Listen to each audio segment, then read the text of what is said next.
Welcome to Session 9 of Grade 11 Advanced Algebra and Precalculus. Today we study polynomial operations and structure. The focus is to multiply, subtract, and classify polynomials by structure. By the end, you should be able to do these three things. 1. Distribute every term carefully. 2. Combine like terms. 3. Identify degree and leading coefficient.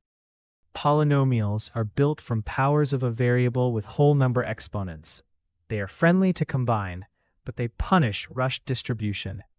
When multiplying polynomials, every term in the first expression must multiply every term in the second.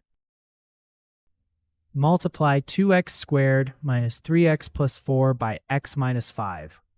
Distribute x first, then distribute negative 5.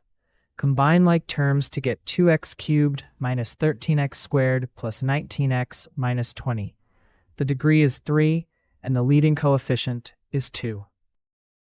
For subtraction, treat the second polynomial as a whole group. Distribute the negative sign to every term before combining. That is how we get 3x cubed minus 4x squared minus x plus 16. Your turn. What is the degree of x to the fourth minus 1? 3x squared plus x. Pause the video and solve it. Here is the solution.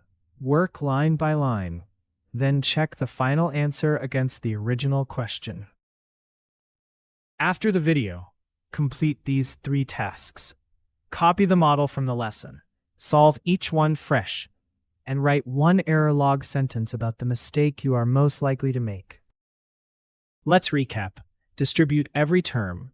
Combine only like terms. Degree is the highest power. Check the leading term for reasonableness. Before moving on, write one sentence. The step I must protect is that small reflection turns the video into real self-learning.